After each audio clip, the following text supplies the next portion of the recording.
প্রধান উপদেষ্টা অধ্যাপক মোহাম্মদ ইউনূস জুলাই জাতীয় সনদে রাজনৈতিক দলগুলোর স্বাক্ষরকে নতুন বাংলাদেশের সূচনা বললেও খুশি নয় বেশিরভাগ রাজনৈতিক দল।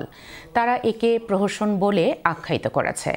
যে এনসিপি জুলাই সনদ নিয়ে সোচ্চার ছিল তারাই বলছে জুলাই সনদ স্বাক্ষরের এই অনুষ্ঠান পুরোটাই ভাওতাবাজি।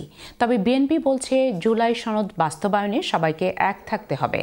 বিস্তারিত জানাচ্ছেন আসাদুজ্জামান শুভ, ক্যামেরায় ছিলেন রেজাল করিম মৃধা। গণতন্ত্র পুনঃপ্রতিষ্ঠা, মানবাধিকার রক্ষা এবং রাষ্ট্রীয় সংস্কারের প্রতিশ্রুতি দিয়ে ঐতিহাসিক জুলাই সনদ ২০২৫ স্বাক্ষর করেছেন প্রধান উপদেষ্টা ডক্টর মোহাম্মদ ইউনূস ও দেশের প্রধান রাজনৈতিক দলের নেতারা। মাননীয় প্রধান উপদেষ্টা এবং জাতীয় ঐকমত্য কমিশনের মাননীয় সভাপতি প্রফেসর মোহাম্মদ ইউনূস। জুলাই জাতীয় সনদ ২০২৫-এর ভিত্তি হল ২০২৪ সালে জুলাই আগস্টের গণ অভ্যুত্থান, যা দেশের রাজনৈতিক ইতিহাসে এক গুরুত্বপূর্ণ মোড় হিসাবে বিবেচিত। জুলাই সনদ স্বাক্ষরের মাধ্যমে নবজন্ম হল ডক্টর মোহাম্মদ ইউনূস বললেও রাজনৈতিক দলগুলো এবং বিশ্লেষকরা কিন্তু এ বিষয়ে একমত নন। একজন রাজনৈতিক বিশ্লেষক চ্যানেলসকে বলেন, জুলাই সনদ স্বাক্ষরের এই অনুষ্ঠান শুভঙ্করের ফাঁকি। বাসদ, সিপিপি, গণফোরাম তারা জুলাই সনদে স্বাক্ষর করলো বা না করলো তাতে কি আসে যায়? তারা কি ক্ষমতায় যাবে? অনেক মেজর রিফর্মসে বিএনপি নোট অফ ডিসেন্ট দিয়ে রাখছে। নোট অফ ডিসেন্ট অর্থ কি? যে আমরা একমত পোষণ করি নাই, তো এটা পাশ হলো, আইনি ভিত্তি দেয়া হলো, নির্বাচনে পাশ করার পর বিএনপি বলবে আমরা তো আগেই দ্বিমত পোষণ করেছি, সেটা তো কার্যকর হবে না। তাই জন্য জুলাই সনদটা অনেকটা শুভঙ্করের ফাঁকির মধ্যে পড়ে গেছে। এনসিপি বলছে জুলাইয়ের স্পিরিট ধ্বংস করে জুলাই সনদ স্বাক্ষরের এই অনুষ্ঠান পুরোটাই ভাওতাবাজি। এই যে রাজনৈতিক জোটগুলোর মধ্যে একটা ঐক্যমত্য হয়েছে, এটা যদি আইনি ভিত্তি দেয়া না হয়, সাংবিধানিক ভিত্তি দেয়া না হয়, কালকে যে এগুলার ব্যত্যয় ঘটবে না, এগুলাকে সংশোধনের নামে এইগুলা থেকে সরে আসবে না রাজনৈতিক দলসমূহ, এটা গ্যারান্টিটা কে দিবে? এটা ডক্টর ইউনূস তো হচ্ছে যে এই মুহূর্তে এটাকে কোনো আইনি ভিত্তি দিচ্ছেন না।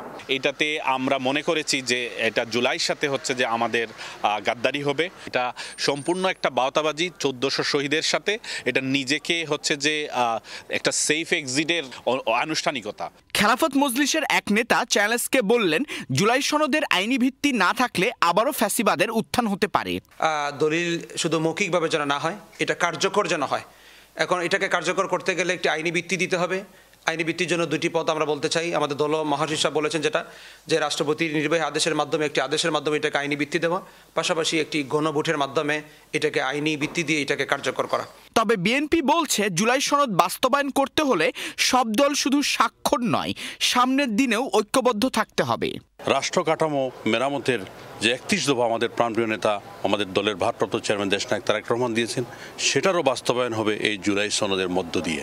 সমগ্র রাজনৈতিক দলগুলো যারা বিগত দিনে স্বৈরাচার বিরোধী আন্দোলন করেছে, যারা ফ্যাসিস্ট বিরোধী আন্দোলনে রাজপথে ছিল, তারা যদি ঐক্যবদ্ধ থাকে, আমরা জাতি হিসাবে আমরা প্রতিষ্ঠা লাভ করবো ইনশাআল্লাহ। গত বছর হাজার হাজার নাগরিক শেখ হাসিনার দুঃশাসন, রাষ্ট্রীয় দমন, অর্থনৈতিক অব্যবস্থাপনা ও সামাজিক অন্যায় বঞ্চনার প্রতিবাদে সড়কে নেমেছিল, যারা জুলাই যোদ্ধা নামে পরিচিত। আবারও এই জুলাই সনদ স্বাক্ষরের আগেও জুলাই যোদ্ধারা রাস্তায় নেমে এসেছিল, যেখানে পুলিশের সঙ্গে তাদের সংঘর্ষ হয়। পরিবর্তন তাহলে কোথায়? প্রশ্ন, কোন পথে বাংলাদেশ?